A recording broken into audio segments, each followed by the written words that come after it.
બીજા ઝોનની સરખામણીએ સેન્ટ્રલ ઝોનને હંમેશા અન્યાય થતો જોવા મળે છે। સુરત શહેરના કોટ વિસ્તારમાં સમાવિષ્ટ સેન્ટ્રલ ઝોનને આટલા વર્ષો પછી પણ પ્રાથમિક સુવિધાના અભાવે મીંડું જ મળ્યું છે। ઉબડ-ખાબડ રસ્તાઓ, જૂની પુરાણી ગટર લાઈનો, ઠેર કચરાના ઢગ, ગંદકી પારાવાર, અમુક જગ્યાએ સ્ટ્રીટ લાઇટના ઠેકાણા નથી। પાણી સપ્લાયમાં પણ ક્યાંક ને ક્યાંક ધાંધલી જોવા મળે છે, જે જગ જાહેર છે। જોતા રહો ભારત ટાઈમ્સ ન્યૂઝ। આજ મુદ્દે આમ આદમી પાર્ટીના આગેવાન અહેમદ પઠાણ પાલિકાની મુખ્ય કચેરી ખાતે મોરચો લઈ આવ્યા હતા। અહેમદ પઠાણે આ મુદ્દે જણાવ્યું કે સુરત મનપામાં છાસવારે ફરિયાદ કરતા પણ આજ સુધી સારા રોડ રસ્તાના ઠેકાણા નથી। લગભગ દરેક ગલી મહોલ્લામાં ગંદકીના ઢગ જોવા મળશે। પાલિકાની ડોર ટુ ડોર કચરાની ગાડી નિયમિત આવતી નથી ને ઘણી જગ્યાએ ગટર ઉભરાવાની સમસ્યા છે। આ બધા પ્રશ્નો બાબતે અવારનવાર પાલિકામાં જે તે વિભાગમાં ફરિયાદ કરી છે, છતાં પરિણામ શૂન્ય છે અને દર વર્ષે સેન્ટ્રલ ઝોનને કરોડો રૂપિયાની ગ્રાન્ટ ફાળવાય છે, તો આ ગ્રાન્ટ ક્યાં જાય છે તેવો સીધો આક્ષેપ તંત્ર પર કર્યો હતો। એક સમયે ભાજપનો ગઢ ગણાતા સેન્ટ્રલ ઝોને ભાજપના કેટલાક કોર્પોરેટરો ચૂંટીને મોકલ્યા છે અને ધારાસભ્ય અને સાંસદ પણ ભાજપના છે, છતાં સેન્ટ્રલ ઝોનની हमेशा अवगणना थती जोवा मळे छे।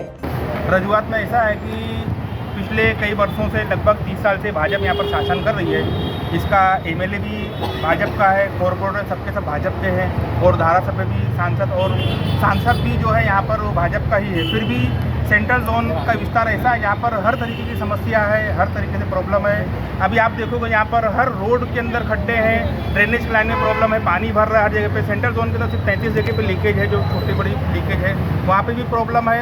और हर बार सेंट्रल जोन के नाम पर करोड़ों रुपये का जो बजट पास किया जाता है, वो पैसे सब किसके खीसे में जाते हैं और कौन उसको ख़त्म कर देता है, जो जनता तक नहीं पहुँचता। जनता के टैक्स का पैसा उन लोगों को नहीं मिलता है, उसका बर्तन को नहीं मिलता है।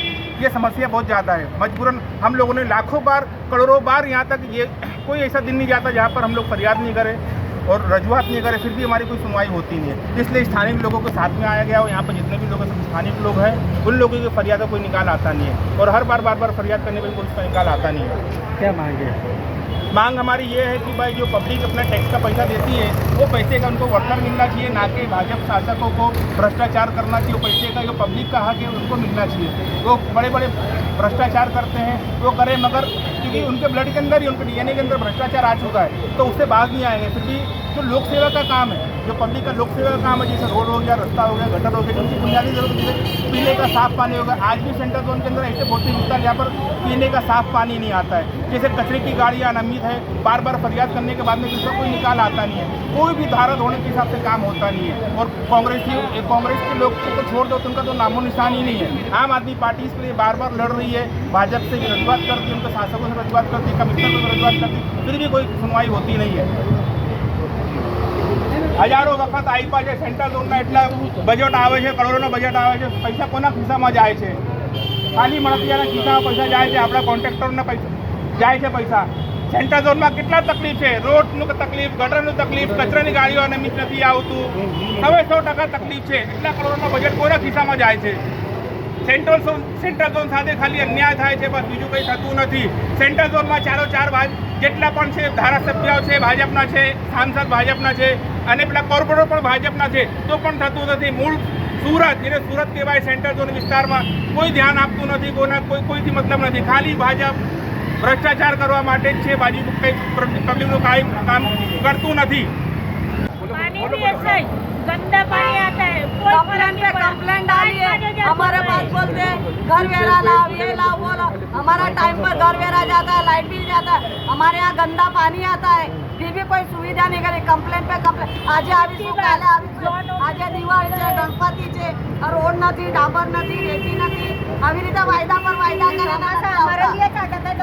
ચોમાસા અમારા લીધે જ આવે। અમારા ટાઈમ પર આપણે ઉપવાસ આવી જાય છે, ગણેશ ચોથ આવી જાય છે, લાઇટના થાંભલા નથી, ચોર ભરાઈ જાય છે, કાદડા ભરાઈ જાય છે અમારા ઘરના ગલીઓમાં, લાઇટના થાંભલા નથી। પોતાનું ઘર છોડીને કાં જવાના? પાણી વેરો ભરીએ, લાઇટ બિલ ભરીએ, બધું કરતા બી અમે પૈસા સામે આપીને બી કંઈ ફાયદો નહીં। હમણાં અમે 5-5 હજાર મહિના, આજે 3 મહિના કે 4 મહિના થયા, તો પાણી તો એવું જ આવતું છે। પહેલે તો 2 ડોલ ગંદુ પાણી આવે, પછી છેલ્લે જાય ત્યારે ગંદુ પાણી આવે। સવારે કોઈ ફેરી 6 વાગે ખોલી દે, કોઈ ફેરી 7 વાગે, 8 વાગ્યામાં તો નળ ચાલુ જાય। હું ખાઈને 5000 ભરીને ખોદીને